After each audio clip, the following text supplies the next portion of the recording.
एक विधवा महिला के घर प्रधान आते हैं और पूछते हैं कि आखिर आपकी ज़िंदगी कैसी कटती है।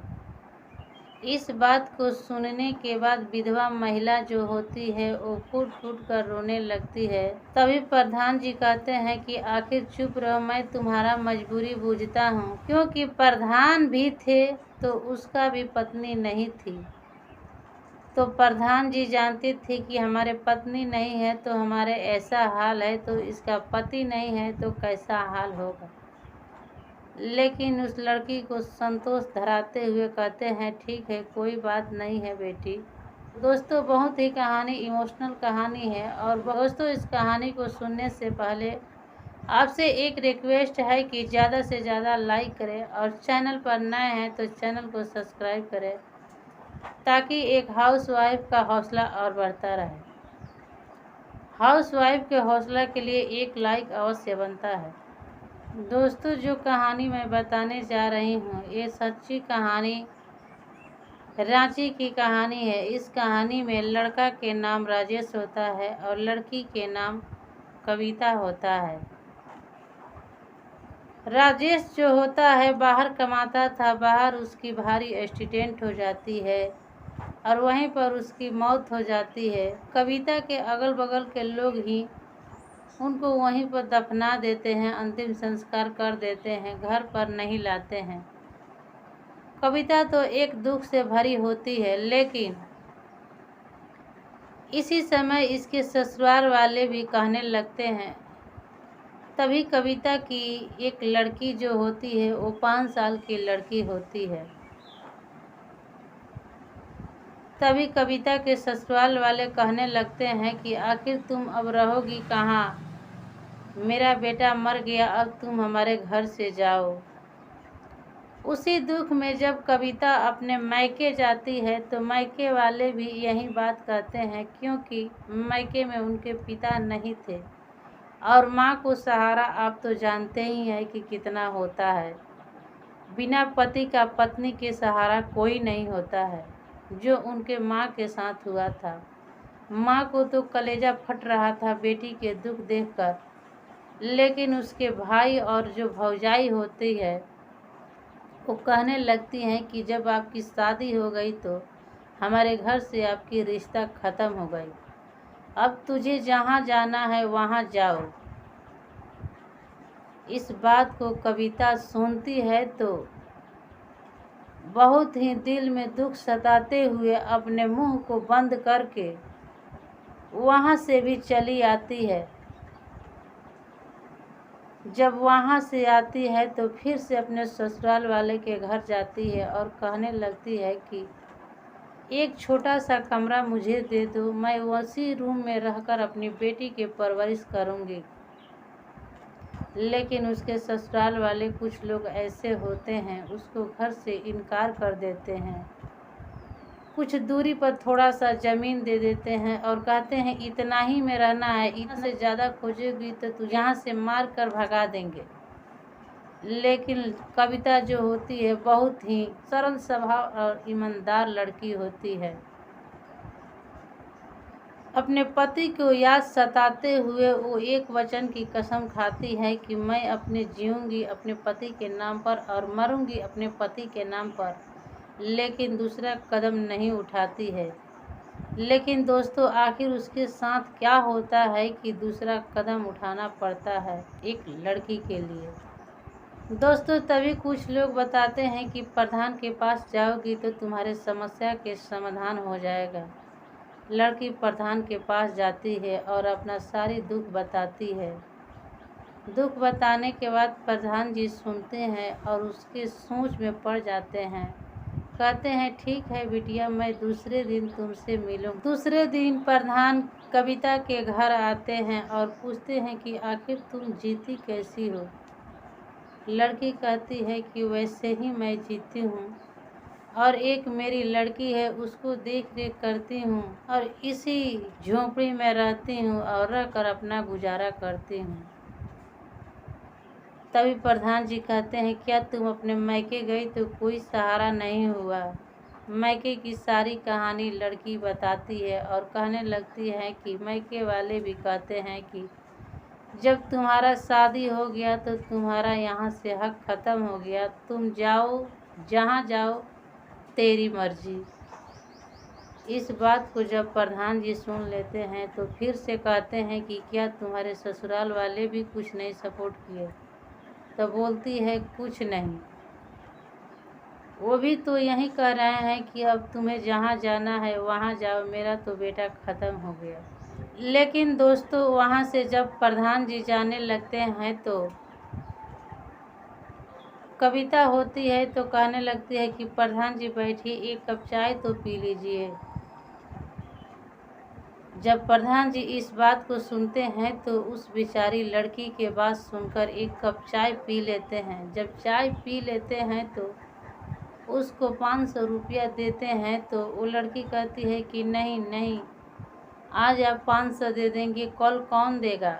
मैं अपने पैर से कुछ करना चाहती हूँ, इसलिए आपके पास गई थी कि मुझे विधवा पेंशन या नरेगा में काम लगा देंगे तो मैं उसी से अपना जीवन यापन करूँगी और अपने बच्ची को भी जीवन यापन करूँगी।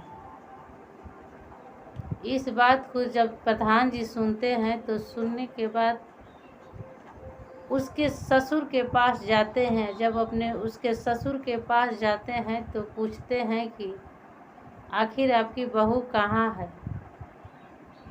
तो उस लड़की के ससुर कहते हैं कि मैं क्या करूं, मेरा क्या चल रहा है, मेरा 2 बेटा था तो एक बेटा मर गया, एक है भी तो वो कुछ लफू लफंगे के साथ घूम रहा है और पी रहा है और कुछ लफुओं को घर में लाकर घुसा रहा है।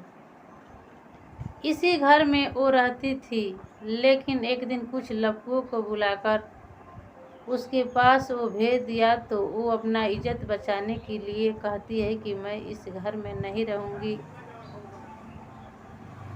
ये मुझे अच्छा नहीं है, ये मुझे पसंद नहीं है। ससुर इस बात को जब कह लेते हैं तो बहुत फूट फूट कर रोते हैं, अपने बड़े बेटे के याद करके और बहू को भी याद करके। कहते हैं कि बहू मेरी इतनी सरल स्वभाव की लड़की है कि मैं क्या करूं। जब मेरे पास 2 बेटा था तो एक बेटा खो गया, लेकिन दूसरे बेटा पर मेरा नाज था कि मैं उनसे शादी कर दूंगा। तो कुछ ऐसे लोगों से उनका संबंध हो गया कि उस शादी से उसका जीवन नर्क हो जाएगा। तो करूँ तो मैं बूढ़ा बाप क्या करूँ? इस बात को प्रधान जी सुन लेते हैं और सुनने के बाद अपने घर चले जाते हैं। जब अपने घर चले जाते हैं तो जब रात को सोते हैं तो सोते समय उसको नींद नहीं आती है कि आखिर वो बेचारी कैसी रहती होगी। मैं तो 50 साल का हूँ तो इस ज़िंदगी में जीता हूँ, वो लड़की महज 30 साल की उम्र में विधवा हो गई है, उसकी ज़िंदगी की क्या हाल होगी और उसके साथ एक बच्ची भी है। इस बात को प्रधान जी को इतना चिंता थी कि प्रधान जी रात को सोए भी नहीं और सुबह होते ही ब्लॉक पर जाते हैं और कुछ लोगों से ऐसी लड़की से शादी करने के लिए बात करते हैं। सभी लोग को जब बताते हैं बात तो वहाँ के लोग कहते हैं ठीक है, हम बताएंगे। फिर से प्रधान जी उसके घर आते हैं, कहते हैं कि जब 2 दिन के अंदर कुछ नहीं सुनवाई हुआ तो प्रधान जी फिर से उस लड़की के घर आते हैं और कहने लगते हैं कि क्या तुम एक सरकारी स्कूल में रसोई के काम करोगी? वहाँ पर एक औरत थी जो वो अपने पति के साथ बाहर जा रही है, उसी जगह पर मैं तुम्हें रखवा दूंगा। इस बात पर कविता बहुत खुश होती है और सोचने लगती है कि क्या हुआ, मैं उसी में खाना भी बनाऊंगी और मेरी बेटी जो है उसमें पढ़ भी लेगी। कहती है ठीक है प्रधान जी, कोई बात नहीं है। फिर से दूसरे दिन भी ब्लॉक पर जाते हैं तो कुछ ऐसे लोग से भेंट होते हैं जो शादी के लिए कह भी देते हैं, लेकिन दहेज के लिए मांग करते हैं कि नहीं, मैं बिना दहेज के शादी तो कर लूँगा लेकिन बिना दहेज के नहीं करूँगा। तो प्रधान जी कहते हैं आखिर उसके आगे पीछे है कौन? जो भी हूँ मैं हूँ, तो आखिर उस लड़की के कोई भी उठा लेगा तो उसका जीवन सुखी हो जाएगा। तो मेरा भी एक योगदान बन जाएगा। लेकिन लोग इनकार कर देते हैं। तभी जिस स्कूल में कविता खाना बना रही होती है, उसी में एक मास्टर साहब की पत्नी 4 साल पहले मर चुकी थी। वो मास्टर साहब की भी पत्नी नहीं थी। तभी एक दिन उस मास्टर साहब के जो एक 4 साल के बच्चा था, वो स्कूल में रोज लाते थे और रोज उसको घर ले जाते थे, क्योंकि उसके घर पर कोई देखने वाला नहीं था। एक दिन मास्टर साहब के लड़का एक दिन खूब रोने लगता है। तभी मास्टर साहब उस लड़के को लाकर कविता को दे देते हैं और कहने लगते हैं कि थोड़ा इसको मना दो। कविता उस लड़के को लेती है और बहुत ही प्यार दुलार से उसको मना देती है। मनाने के बाद जाती है तो सर के पास कहती है कि आखिर इस लड़का को कहाँ बैठाएं, कैसे इस लड़के की मम्मी है जो 4 साल के बच्चों को स्कूल में भेज दिया है, न बैठे के ढंग है न कुछ का ढंग है, कैसी इसकी मम्मी निदर्दी है। इस बात को मास्टर जी सुन लेते हैं। जब मास्टर जी सुन लेते हैं तो इस बात को आकर जब कविता और औरत काम कर रही होती है उनसे कहती है, तो कभी और औरत कहने लगती है कि वो किसी दूसरा का लड़का नहीं है, उसी मास्टर साहब की वो लड़का है जो तुम्हें बोल रही हो। तुम नहीं आई थी तो हम लोग मना रहे थे उस लड़का को। माँ कैसी है जो छोड़ दी है, उनकी माँ नहीं है। इस बात को जब कविता सुनती है तो दौड़ी हुई जाती है, सर से माफ़ी मांगने लगती है कि मुझे नहीं पता था कि आपकी पत्नी नहीं है, मैं भला बुरा जो कह दिया उनके लिए माफ़ कर दीजिएगा। तभी मास्टर साहब कहते हैं कि क्या तुम कुछ नहीं खराब की हो, आज मेरा किस्मत खराब है तब न हम अपने बच्चे को अपने साथ ला रहे हैं। तो एक माँ के लिए तुम कर रही हो, कोई खराब नहीं कर रही हो। आज उसका माँ होती तो उसके घर पर परवरिश करती, आज मैं कर रहा हूँ उसका परवरिश, वो भी एक जॉब के साथ। ऐसे उस लड़के और कविता से बहुत लगाव हो जाता है। उसके सर के लड़के के और कविता के लड़की के साथ दोनों एक साथ पढ़ने लिखने लगते हैं।